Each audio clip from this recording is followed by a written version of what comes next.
ప్రదక్షిణ స్టార్ట్ చేసే ముందు వినాయకుడికి అయితే దండం పెట్టుకొని రాజగోపురం ముందు దీపం అయితే వెలిగిద్దామని వెళ్ళాము. అక్కడ ఈయన ఎవరో తెలియదు, అసలు చేతిలో కొబ్బరికాయ అయితే తీసుకున్నారు. అసలు మన పర్మిషన్ కూడా అవసరం లేదు. అరే ఏం చేస్తాడో చూద్దాం అనుకుంటే దిష్టి అయితే తీసి కొబ్బరికాయ మీద ఉమ్మమంటున్నాడు. మనమైతే కొబ్బరికాయని పవిత్రంగా చూస్తాం కదా, నేనైతే అలా చేయలేకపోయాను. నెక్స్ట్ అయితే స్వామి వారిని మనసులో తలుచుకొని గిరి ప్రదక్షిణకి అయితే స్టార్ట్ అయ్యాము. గిరి ప్రదక్షిణ మొత్తం 14 కిలోమీటర్లు అయితే ఉంటుంది. మనకి 14 కిలోమీటర్ల కూడా అన్ని టెంపుల్సే ఉంటాయి, 8 లింగాలు కాకుండా.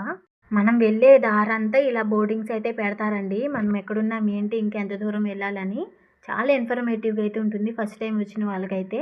మేము గిరి ప్రదక్షిణ చేసేటప్పుడు మాకు కొంచెం కూడా చెమటైతే పట్టలేదండి, అంత చల్లటి గాలి అయితే వచ్చింది. ప్రదక్షిణ అయితే చాలా చక్కగా జరిగింది. మాకు మధ్యలో మోక్ష మార్గం కూడా కనిపించింది, అక్కడికి కూడా వెళ్ళాము. ఫస్ట్ అయితే భయం వేసింది కానీ చాలా ఈజీగా అయితే బయటకు వచ్చాము. గిరి ప్రదక్షిణ అంతా అయిపోయిన తర్వాత రాజగోపురం దగ్గర మళ్ళీ దీపం వెలిగించి కొబ్బరికాయ అయితే కొట్టామండి. ఒకటి కాదు రెండు కాదు, 14 కిలోమీటర్లు నడిచినా కూడా కాళ్ళకి కొంచెం నొప్పి అనిపించింది ఆ రోజు. నెక్స్ట్ డే అది కూడా లేదు. రేపు దర్శనం వీడియో అయితే పెడతాను, స్టే ట్యూన్.